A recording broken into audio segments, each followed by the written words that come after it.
வாரணாசி, அயோத்தியா 2026 நாங்கள் சென்று வந்த பயணத்தை பற்றி சிறு குறிப்புகள் தருகிறேன்.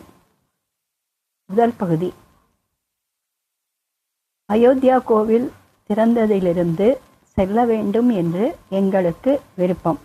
ஆனால் அங்கு அதற்கேற்ப வசதிகள் ஆரம்பத்தில் குறைவாக இருந்தன என்று போனவர்கள் சொன்னார்கள். எனவே சரியான நேரத்திற்காக காத்து கொண்டிருந்தோம்.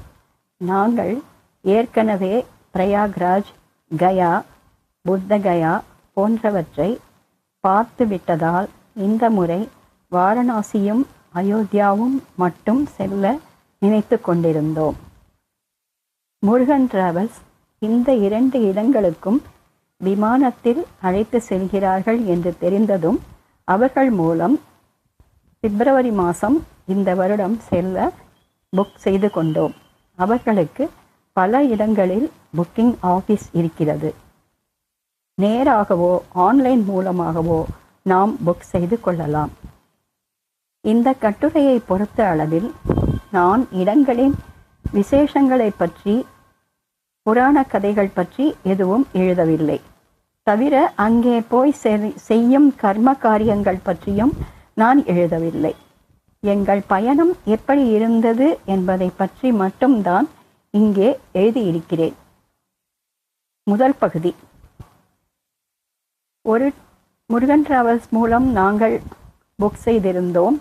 அவர்கள் குறிப்பிட்ட தொகையை தவிர ஜிஎஸ்டி சேர்த்து வாங்கிக் கொள்வார்கள்.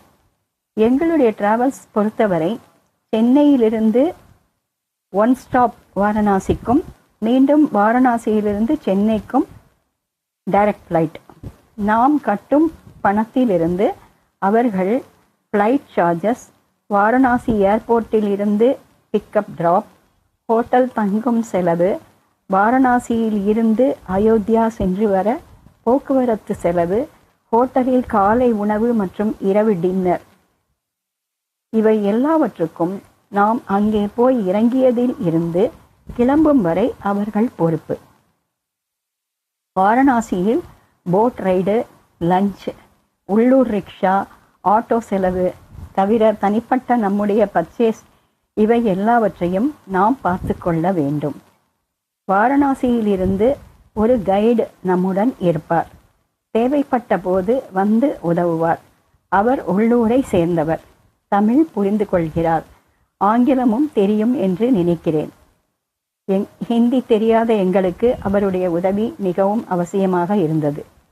அயோத்திக்கு வேனில் போய் இறங்கியதும் அங்கிருந்து ஆட்டோ மூலம் உள்ளூரில் ராமர் கோவில், ஆஞ்சநேயர் கோவில், லஞ்ச் சாப்பிட ஹோட்டல், சரையு நதி ஆகியவற்றை சுற்றி காண்பிக்கிறார்கள். தவிர நாங்கள் ராமர் கோவில் அருகில் இருந்த இன்னொரு சிறிய கோவிலுக்கு சென்றோம். அங்கே ராமருடைய பட்டாபிஷேகம் தரிசனம் கிடைத்தது.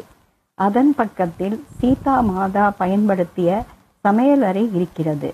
அங்கு ஒரு சுவாமிஜியும் இருக்கிறார். அவர் அதை பராமரித்து கொண்டிருக்கிறார். அங்கே அன்னதானத்திற்காக சில பேர் காத்து கொண்டிருந்தார்கள். ராமர் கோவிலில் தனிப்பட்ட பூஜைகள் போன்றவற்றை நாம் பார்த்து கொள்ள வேண்டும். அதற்கு அவர்கள் ஏற்பாடு செய்து தருவார்கள். இப்பொழுது பயணத்திற்கு நாம் வருவோம். இவையெல்லாம் எங்களுடைய சொந்த அனுபவம். அடுத்த பகுதியில் தொடர்கிறேன்.